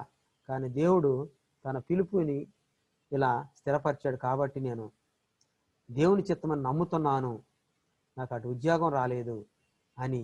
కానీ చాలామంది ఉద్యోగం రాకపోతే యుఎస్ఐ పరిచర్యలోకి వచ్చేవాళ్ళు ప్రబుద్ధులు కొంతమంది ఉన్నారు. నేను కొంతమంది చూసా. చాలా ఉద్యోగాలు మొదలెడతారు, ప్రభు చిత్తంలో ఉండి అవకాశాలు లేక రావటానికి రాలేని పరిస్థితిలో ఉన్నవాళ్ళు కొంతమంది అయితే, అంటే దేవుని పరిచర్యకి పూర్తిగా సమర్పించుకోవడానికి అవకాశం లేక అలా వెయిట్ చేస్తూ అవకాశం ఇచ్చినప్పుడు జంప్ అని మన యుఎస్ఐ పరిచర్యలకు వచ్చేవాళ్ళు మన మన స్టాఫ్ వర్కర్ అన్న లాంటి వాళ్ళు అయితే అసలుకి ఎటువంటి ఉద్యోగం రాక యుఎస్ఐలోకి వచ్చేవాళ్ళు కొంతమంది ఉన్నారు. నాకు తెలిసిన వాళ్ళు కూడా ఉన్నారు. మన రీసెంట్గా హైదరాబాద్లో ఒక జాయిన్ అయ్యాడంట, నాకు తెలిసిన వ్యక్తి. ఉద్యోగాలకు అప్లై చేస్తున్నాడు, ఎక్కడా రావట్లా. ఇదేదో బాగుంది కదా అని వస్తున్నారు. మరి బస్సు అన్న ఆ కోవలో చెందల. ఒక రకంగా చెప్పాలంటే, పబ్లిక్గా చెప్పాలంటే ఆయన వెయిట్ చేశాడు. దేవుని యొక్క అవకాశం కోసం వచ్చాడు స్టాఫ్గా చేయండి. చాలా సంతోషం. అందుకోసం ఆయనలో వచ్చిన మార్పు అని చూస్తుంటే దేవుని నడిపింపని నేను ఇందు నిమిత్తం దేవుని స్తుతిస్తున్నాను అన్న బట్టి. మరి ఇంకా చెప్పాలంటే ఇంకొందమ్మా, ఇంకా చాలా చెప్పుకుంటూ పోతే మరి ఆయన ఒక స్టాఫ్గా జాయిన్ అవటం జరిగింది. మరి స్టాఫ్గా జాయిన్ అయ్యి మరి చాలా కొత్త కొత్త ప్రదేశాలకు కూడా వెళ్తూ ఉంటే మరి కొంతమంది పట్టించే ఆయన్ని. మరి వాస్తవానికి ఈయన స్టాఫ్ ఇంకొక విషయం కూడా చెప్తాను దీనికి. నన్ను తీసుకొని నేను దేవుని సేవకు సమర్పించుకున్నానని చెబుతూనే, అయితే నాకు నా యొక్క ఆరోగ్యం నాకు సహకరించదు, నాకు అలసర ఉన్నది. ఆయనకు వాస్తవానికి అలసర ఉందంట. అది కూడా యథార్థంగా చెప్పాడు, కప్పిచ్చల. నా పరిస్థితి ఇది, కానీ నేను దేవుని సేవకు సమర్పించుకుంటున్నానని చెప్పాడు. అయితే ఆ ఒక్క పాయింటే వాళ్ళందరినీ ఆలోచింపజేస్తూ ఉంది. మరి యవనస్తుడు, ఉత్సాహవంతుడు, డిగ్రీ చదివాడు, తీసుకుంటే ఏంటి పరిస్థితి అని అన్ని హోల్డ్లో పెట్టారు.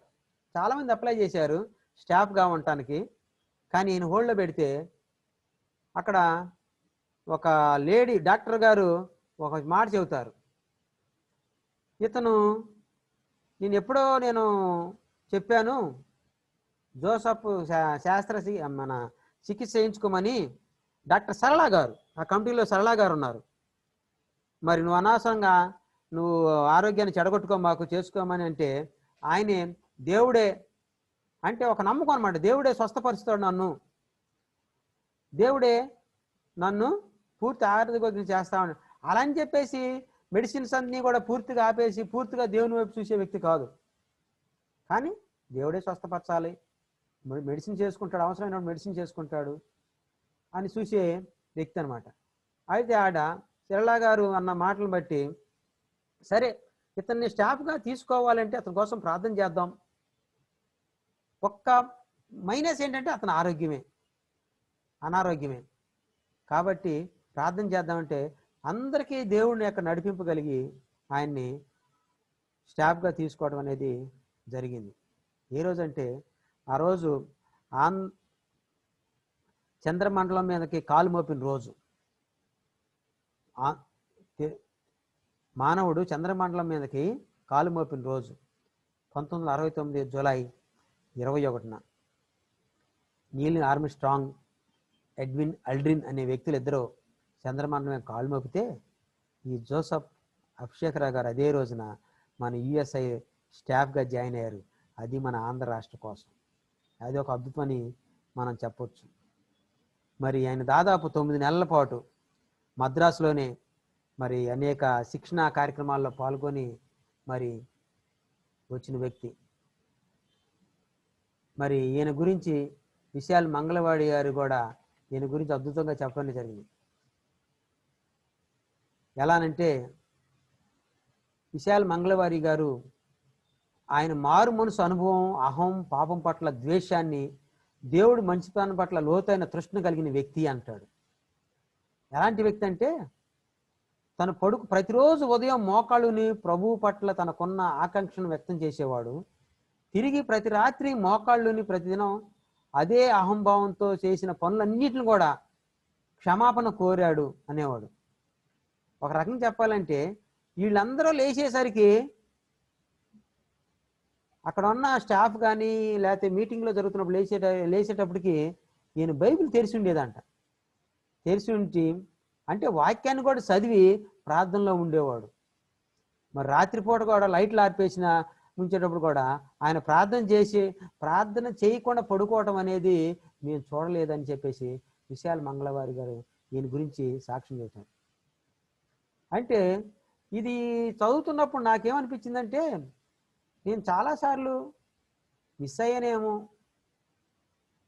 Starting ending, day starting ending నేను ఇక నుంచైనా చెయ్యాలని, అంటే నాకంటూ నేను ఒక పక్కన నేర్చుకుంటూనే రెండో పక్కన ఆయన గురించి స్టడీ చేస్తూ ఉన్నప్పుడు అద్భుతంగా దేవుడు నాతో కూడా మాట్లాడుతున్నా అనిపించింది.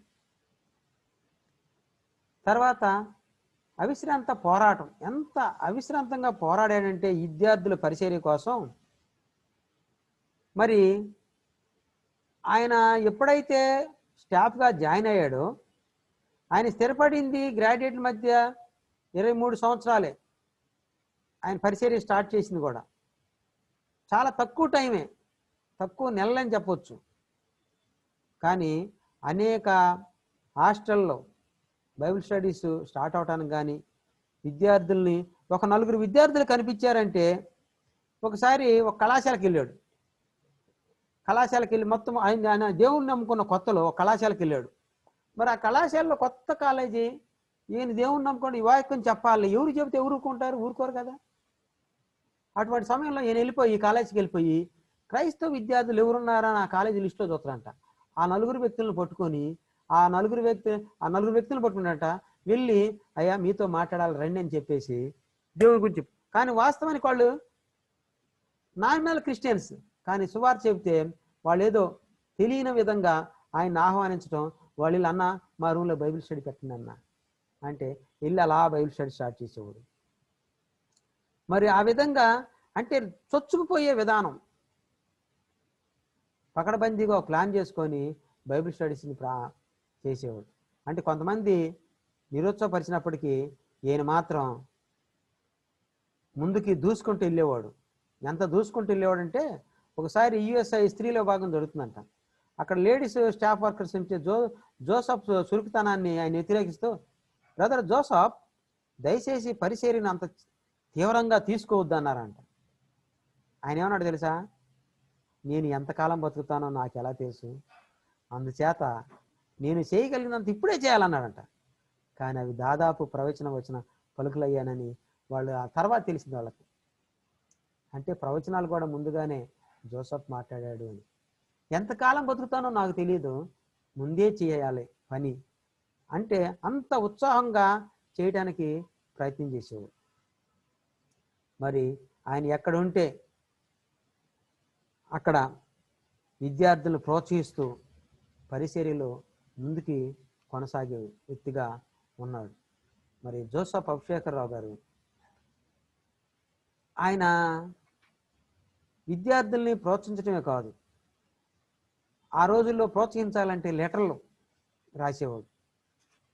ఒక లెటర్ తీయటం, రాయటం, దానికి ఆ లెటర్కి సమాధానం వచ్చేంత వరకు ప్రార్థన చేయటం.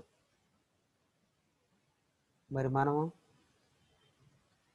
మనం నా వరకు నేను కూడా చాలా ఈ బుక్ ద్వారా చాలా విషయాలు నేర్చుకున్నా. ఎందుకంటే ఈ జోసఫ్ అభిషేకరావు గారి జీవిత చరిత్రను కనుక అబ్జర్వ్ చేస్తూ ఉంటే మనం మాటిచ్చి తప్పిపోయే వాళ్ళంగా ఉంటున్నాం. కానీ ఆయన పట్టుకున్న దాన్ని నిరంతరం కొనసాగించే వ్యక్తిగా జోసఫ్ గారు ఉన్నారు మన ముందు. ఆయన ఆ రోజుల్లో అంత ఉత్సాహంగా ఉర్రూతలూగిస్తూ సువార్త అనేక మందికి తెలియజేశాడు. కాబట్టే ఈరోజు మనం అందరం మరి యుఎస్ఐ పరిచర్యలో ఉండగలిగాం, తెలుసుకోగలిగాం అని. అంటే ఆయన మన ఆంధ్ర రాష్ట్రం విద్యార్థుల కోసం ఒక మూల పురుషుడిగా మనం ఆయన్ని చెప్పుకోవచ్చు. మరి వాస్తవానికి ఆయనకు ఉంది ఏంటి, అలసరు. ఆయన చివరి గడియల్లో కూడా అలసర్ని కూడా లెక్క చేయకుండా, తనకున్న సమస్యను కూడా బయట పెట్టకుండా, ఎంతో అలసర అంటే కడుపు నొప్పి వస్తుంది, ఆ కడుపు నొప్పిని కూడా అది వాస్తవానికి అతనికి విద్యార్థి దశ నుంచి చిన్నప్పటి నుంచే ఉంది. కానీ అది వయసు పెరిగే కొద్దీ తనతో పాటు అది పెరిగి తనకి ఎంతో ఇబ్బంది పెడుతున్నప్పుడు కూడా తనకు కనిపించేది ఒకటే, ప్రభువు కనిపించేవాడు. నేను ఎంతమందికి సువార్త చెప్పాను, ఎంతమందిని దేవుని దగ్గర నడిపించాను, ఎంతమందిని దేవునిలో కొనసాగించేటట్టు చేశాను అన్నదే లక్ష్యమే తనకు కనిపిస్తుందే కానీ తనలో ఉన్న బాధని, తనలో ఉన్న ఆ యొక్క వేదన్ని ఎప్పుడు కూడా లెక్క చేసేవాడు కాదు. మరి చికిత్స చేయించుకోవాలని చెప్తే ఇక తప్పదు జోసఫ్, నువ్వు కంపల్సరీగా చికిత్స చేయించుకోవాల్సిందని మన వాళ్ళు అందరూ గట్టిగా చెప్తే అప్పుడు ఆయన ఈ ఈ శాస్త్ర చికిత్స చేయించుకోవడానికి వెళ్తాడు, చేయించుకుంటాడు. సిఎంసి వెల్లూరు వెళ్ళి శాస్త్రచికిత్స చేయించుకొని ఉంటాడు. అంటే అది తగ్గింది, కానీ వాళ్ళు ఏం చెప్పారు, రెస్ట్ తీసుకోమన్నారు. నువ్వు రెస్ట్ తీసుకొని చక్కగా మంచి ఫుడ్ తీసుకొని ఉండమంటే ఈయనేమో రెస్ట్ తీసుకోకుండా రెస్ట్లెస్గా ఆయన వర్క్ చేస్తూ ఉండేవాడు. మరి ఒకటి లోపం ఏంటంటే ఈ శారీరక రుగ్మత. అది ఒక్కటి కనుక నాకు అనిపించింది ఆయన గురించి చదువుతూ ఉన్నప్పుడు. దాని కనుక శాస్త్రచికిత్స కరెక్ట్గా చేయించుకొని పెద్దలు చెప్పినట్టు విని దాని కనుక నిర్మూలించుకొని ఉన్నట్టయితే ఇంకెంత పరిచర్య చేసేవాడు అని. కానీ ఆ పరిచర్యని దేవుడు మనకప్పు చెప్పాడు. ఆయన్ని ప్రభువే తీసుకెళ్ళాడు. ప్రభువు తన దగ్గర తీసుకెళ్ళి ఆ పరిచర్యను మనకు అప్పు చెప్పాడు. మరి ఆయన చేసిన అన్నాలు కూడా నమ్మకంగా యథార్థంగా చేశాడు. మరి మనం చేస్తున్నామా? మనం పరిశీలన చేసుకుందాం. ఒక స్టూడెంట్గా, ఒక గ్రాడ్యుయేట్గా నేనైతే నన్నెన్నో బాణాలు సంధించినట్టు అనిపించింది. ప్రభు, ఇక నుంచైనా నేను ఈ పరిచర్యలో ముందుకు కొనసాగే వచ్చేయ. కానీ ఆ జోసఫ్ అభిషేకరావు గారు చేసినంత కాకపోయినా మన స్థాయిలో ఎంతో కొంతమంది విద్యార్థుల్ని దేవుని దగ్గరికి నడిపించాలి అని నేను నిర్ణయం తీసుకోవడం జరిగింది. మరి మనం ఎలా ఉన్నాం? మరి శాస్త్రచికిత్స చేయించుకున్న తర్వాత మరి తను విద్యార్థుల మధ్య పరిచర్య కొనసాగిస్తున్నప్పుడు అనుకోకుండా మళ్ళీ ఒక స్టడీ సెంటర్కి వెళ్ళాల్సి వచ్చింది, మద్రాసుకి. ఈయన వస్తాడని ఎదురు చూస్తూ ఉన్నారు. కానీ జోసఫ్ అభిషేకరావు గారి గురించి సత్యకీర్తి గారికి ఒక టెలిగ్రామ్ వచ్చింది. 1971 మార్చి 1 సోమవారం సాయంకాలం 7:30 గంటలకి 7:45 నిమిషాలకి ఆయన ప్రభు సన్నిధికి జస్ట్ 23:30 ఏళ్ళలోనే సన్నిధికి వెళ్ళాడని వార్త తెలియగానే చాలామంది బాధపడ్డారు. కానీ ఆ వెంటనే తెలియగానే సత్యకీర్తిరావు గారంట ఆయన్ని చూద్దామని వెళ్ళాడు. దాదాపు 12 గంటలు ఆలస్యంగా అయిపోయింది. అప్పటికి ఆయన సమాధి చేయడం జరిగింది. ఆ సమాధి చేసేటప్పుడు అద్దం పెట్టి పైన మొత్తం సమాధి చేసి మొహం మాత్రమే కనిపించేటట్టుగా పెట్టారంట. ఆయన సమాధి పక్కనే కూర్చొని ఇలా అనుకుంటున్నాడు. చూస్తే మొహం చూస్తే చాలా స్వచ్ఛగా తేటగా కనిపిస్తుంది, కాకపోతే విగతజీవితగా పడి ఉన్నాడు. ఆయన చూస్తే ఆయన హృదయం చెలించిపోయిందంట. వెంటనే ఆయన సమాధి పక్కనే కూర్చొని మోకాళ్ళుని ఆయన సాక్ష్యాన్ని బట్టి ప్రభువుని స్తుతించాడంట సత్యకీర్తి గారు. మరి అటువంటి సాక్ష్య జీవితం మరి మనం పొందాలని నేను కోరుకుంటున్నాను. మరి ఆయన బైబిల్ మీద ఎప్పుడు ఒక మాట రాసి ఉండేదంట. నేను బైబిల్లో మొదటి పేజీలో ఎలా ఉండేదంట, ఏ చింతని నీ భుజాలకు ఎత్తుకోకు, ఒక్కటైనా నీకు భారమే, పని నాది కేవలం నాది, నీ పనిని నా భుజాలకెత్తు. అది మరి ప్రభువు మాట్లాడిన మాటలు నా భుజాల మీద అంటాం, కానీ మనమేమో మన భుజాల మీద వేసుకోవడానికి మనం ప్రయత్నం చేస్తూ ఉంటాం. మరి ఈ పుస్తకానికి కూడా గోధుమ గింజ అని పేరు పెట్టారు. మన బైబిల్లో ఉన్నది, గోధుమ గింజ భూమిలో పడి సావకుండా అది వంటగానే ఉండును, అది చచ్చిన ఎడల విస్తారంగా ఫలించును అనే మాటను బట్టి మరి ఆయన ఈరోజు మనం ఇంత విస్తారంగా ఫలించడానికి జోసఫ్ అభిషేకరావు గారు అనే గోధుమ గింజ చనిపోయి ఆయన ద్వారా ఫలాలని మనం పొందుతున్న మనమే, ఆయన ద్వారా వచ్చిన వాళ్ళమే మనం అని మనం చెప్పుకోవచ్చు. ఇంకా కొంత అన్న, ఇంకెంత టైం ఉందన్నా? ఒక 10 నిమిషాలు తీసుకోవచ్చా? విజయభాస్కర్ అన్న. తమ్మి కంటిన్యూ చేయి. ఓకే, థ్యాంక్ యూ అన్న. మరి జోసఫ్ అభిషేకరావు గారు భూమిలో కలిసిపోయిన గోధుమ గింజ అయితే అందులో నుంచి వచ్చిన ఫలాలు మనం అందరం. మరి కొంతమంది వ్యక్తులు మరి చాలా విధంగా ఆయన గురించి మాట్లాడటం అనేది జరిగింది. ఎలా మాట్లాడారంటే, మరి చాంద్ పిల్ల గారు అయితే ఈయన గురించి పట్టుదల, అంకిత భావం గల క్రీస్తని, క్రీస్తు సేవకుడు ఎలా ఉండాలో స్వల్పకాలంలోనే జోసఫ్ మాకు చూపించాడు. ప్రభువు పనికి పూనుకోవడానికి ఆయన చూపిన అత్యుత్సాహం విద్యార్థి పరిశీలనలో నిమగ్నమై వారందరూ ఆంధ్రప్రదేశ్పై ప్రత్యేక దృష్టి సారించడానికి దోహదపడింది.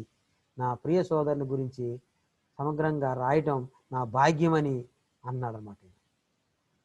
మరి విశాల మంగళగారి గారు అయితే ఆయన మారు మనసు అనుభవం అహం పాపం పట్ల ద్వేషాన్ని, దేవుడు మంచితనం పట్ల లోతైన సృష్టిని కలిగించాడు.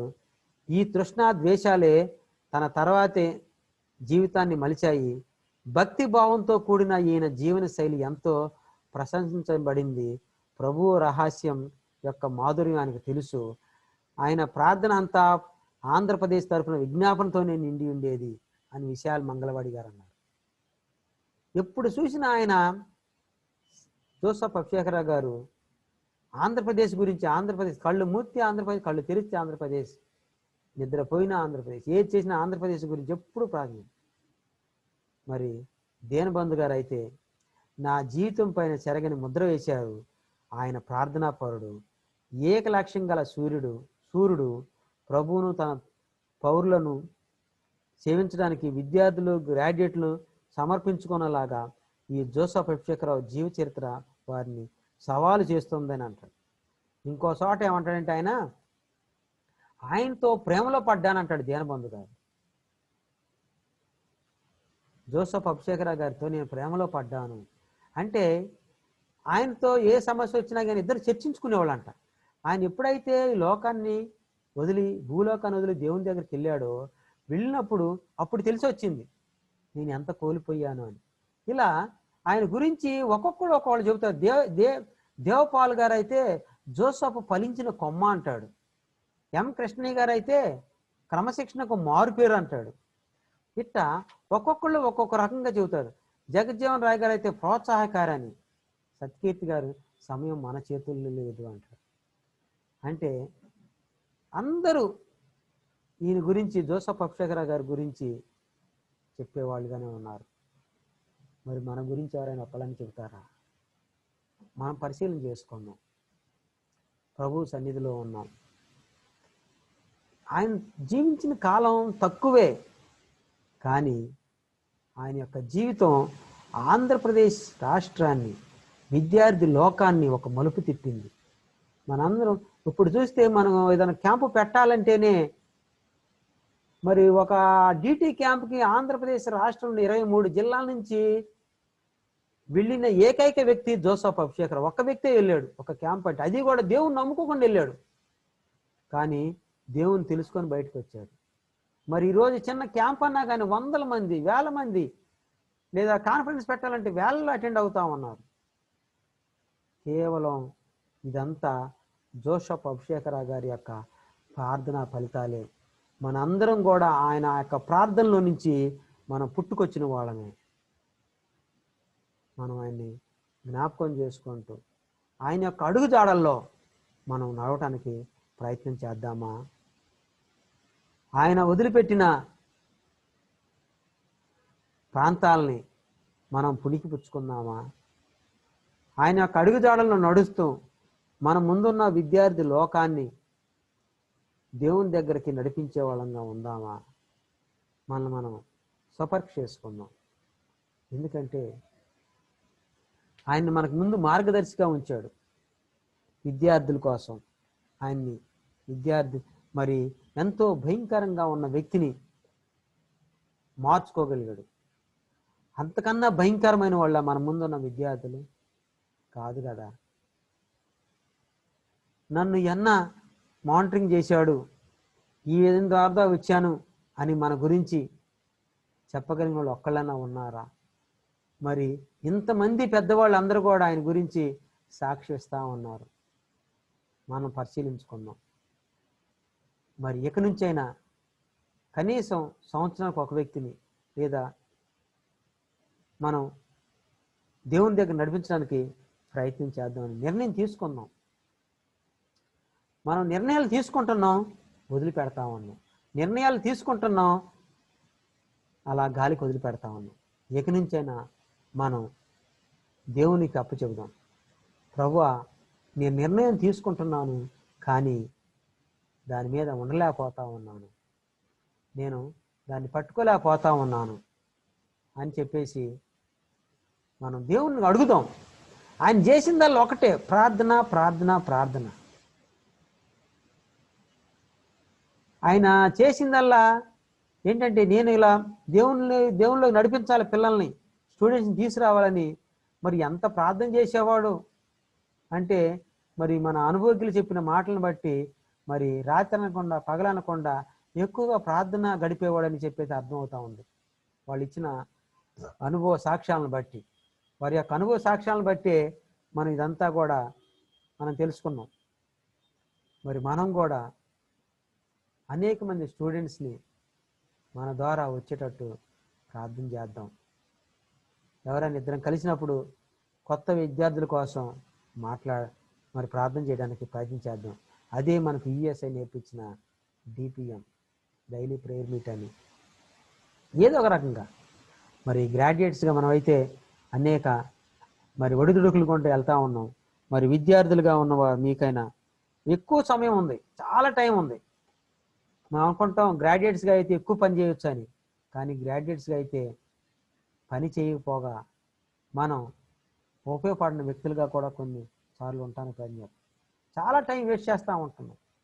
కానీ మరి ఈయన యొక్క జీవితం ద్వారా తెలుసుకున్న విషయాలను బట్టి అయినా మరి అనేక మంది స్టూడెంట్స్ని దేవుని దగ్గరకు నడిపించే వ్యక్తులుగా ఉందాం. వారి కోసం ప్రార్థన చేద్దాం, నిర్ణయం తీసుకుందాం. ఈ మాటలు దేవుడు దీవించును గాక. ఆమేన్. థ్యాంక్ యూ అన్న. థ్యాంక్ యూ సీనన్న, చాలా సంతోషం. చక్కగా తీసుకున్నావు. నిజంగా ఈ బయోగ్రఫీ నీకు ఇచ్చిన టైంలో తీసుకుంటే, అంటే టైం టేబుల్లో ఉన్న డేట్ లో తీసుకుంటే వెస్ట్ జోన్ లో ఇంకా పరిచయం బాగా జరిగేదేమో అనిపించింది. చాలా చాలా చాలా మేము ఇన్స్పైర్ అయ్యాం. చాలా చక్కగా తీసుకున్నాం. సో నీకు వెస్ట్ జోన్ నుంచి తరఫున థ్యాంక్స్ తెలియజేస్తాం. థ్యాంక్ యూ తమ్ముడు. వాస్తవానికి ఈ రోజు కూడా తీసుకోలేని పరిస్థితి నాన్న. థ్యాంక్ యూ తమ్ముడు మరొకసారి.